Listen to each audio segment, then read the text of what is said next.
Ya, kembali lagi sama gue, Irfan Zaki. Dan kesempatan ini gue mau lihat di judul dan thumbnail ya, gue akan naik Vario. Ya, sini Vario 2020 yang Vario 150 dan sudah keyless, gue udah cukup canggih ya, Bu. Oke, kita jalan. Oke, kan kalian udah ngelihat judul dan thumbnail juga ya. Kayak kok gue bilang motor ini enak tapi ada sesuatu yang ganjel gitu. Nah, gue jelasin dulu. Motor ini enak banget untuk ya perjalanan misalnya nggak nyampe di atas 30 kilo lah, itu enak banget. Kayak jalan ini di Galaxy gitu, di kota-kota yang kecil itu kayak di kota perkotaan, terus jalannya pelan, nggak kenceng banget, tuh enak gitu. Dengan cc yang 150 udah pas banget, apalagi di Indonesia tuh udah cukup banget dengan torsi yang sudah mumpuni.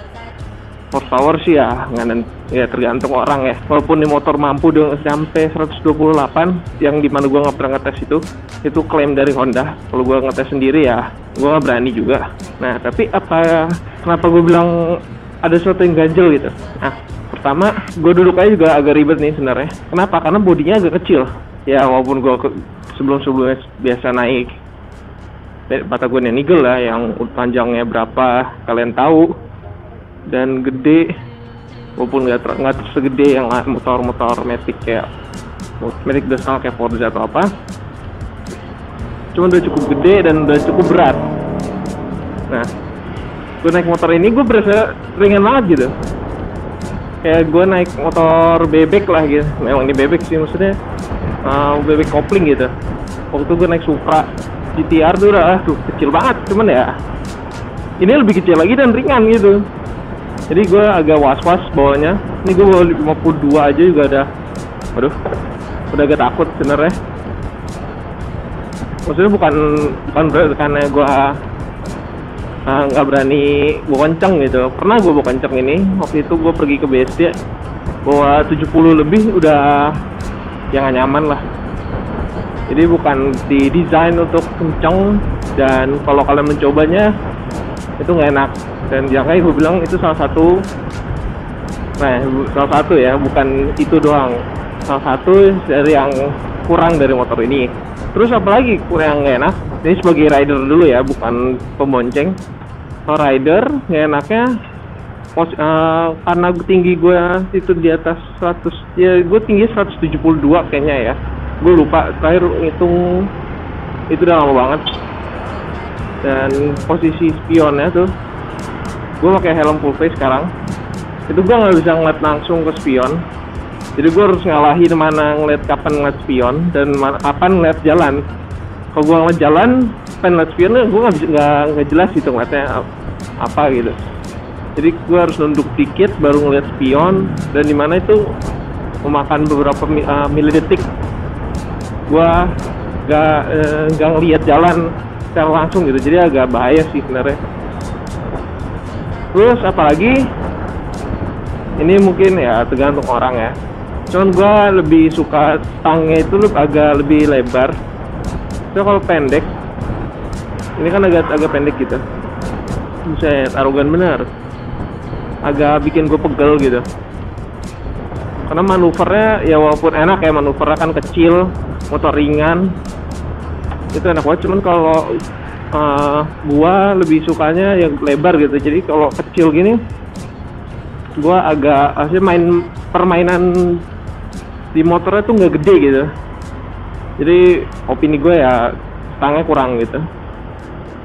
Kalau getar sih enggak, getar sih ya getaran PE atau Patagonia Eagle tuh lebih getar banget. Terus apa lagi? Walaupun udah gila sih, udah enak, cuman ini gue nggak tahu pengalaman gue doang atau gimana, kadang kuncinya nggak ngedetek dengan indikator di ini. Jadi gue pernah bawa kunci indikator bunyi terus gitu, terus dia masih matiin kayak bunyi pip pip pip pip, dan itu ganggu banget. Jadi kayak udah canggih, cuman kok ada kekurangan di situ tuh, kurang enak. Terus apa lagi? Itu kalau itu sebagai rider itu udah 4 kali ya. Sebagai penumpang itu kalau kalian speeding itu joknya kayak getar gitu loh. Jadi kalau di driver kalian mulai berasa ringan banget motornya, dan kalau kena oleng dikit langsung getar. Maksudnya motornya kayak nggak bisa terkendali. Kalau penumpang itu kayak duduknya tuh getar gitu loh, kayak naik motor yang gampang bergetar. Nah itu kayak getarnya banget ya. Oh, dan ini palisade depan keren juga ya. Gue belum pernah lihat secara langsung dan baru kali ini keren. Nice. Nah terus ini bukan kelemahan, maksudnya bukan kelemahan bagi kalian yang sering memakai ini ya. Gue rasa kelemahannya tuh di penumpang kan getar. Nah kalau udah misalnya kalian bawa pergi jauh gitu, nggak penumpang doang sih, drivernya juga, joknya tuh panas. Maksudnya pantat kalian panas karena joknya tuh tipis gitu dan agak keras jujur. Gua nggak ngerti, ini mungkin memang tipikal Honda ya. So kan kalau kalian naik motor lain gitu lebih empuk, lebih nyaman gitu. Gue pernah yang tadi gue cerita, gue ke BSD ya gue naik motor ini, aduh 50 km pantat gue udah pegel di Roxy. Dari sini ke Roxy ya 30 kilo lah, udah pegel banget di situ. Gue udah kayak kok bisa nggak naik motor lagi dah. Cuman ya yang gue rasain cuma di motor ini doang, naik Patagonia Eagle tuh nggak pegel sama sekali. Naik ini aja yang pegel banget di pantat gue. Mungkin pantat gue aja yang gede, cuman ya itu menurut gue ya. Jadi motor ini gue simpulin, memang agak singkat, bukan review, ini cuman ngejelasin enak kekurangan dari motor ini. Oh iya, dan by the way ini bukan motor gue, ini motor kakak gue.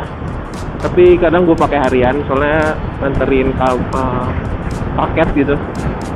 Kakak gue bikin jualan soalnya, jadi gue yang nganterin. So, kakak gue udah capek bikin, jadi gue yang nganterin. Dan kadang ditemenin sama kakak gue. Jadi gue simpulin kelemahan jangan kalau motor ini enak. Di underline motor ini enak untuk di dalam perkotaan, kecepatan tidak di atas 60 km per jam, kalian bawa penumpang yang nyaman gitu, maksudnya yang kalian bawa itu nyaman. Terus irit juga. Ini kalian bisa lihat di mana aja sih, di review Vario gitu, pasti irit, enak, lincah, kecil ya gitu. Jadi gue simpulin itu aja. Dan kelemahannya yang pertama yaitu spion ya, posisinya yang gue bilang terlalu rendah. Terus walaupun udah canggih, cuman ada mungkin karena produksi massal, jadi ada yang minor yang gak kedetek gitu ya, gitu kayak ini indikatornya gak kedetek. Itu kadang juga mengherankan. Terus dengan jok yang ya karena didesain tidak untuk touring ya. Kalau untuk touring joknya pasti lebih empuk, ini terlalu kasar, terlalu keras gue bilang, dan bikin cepet pegel gitu. Nah di situ dengan posisi riding yang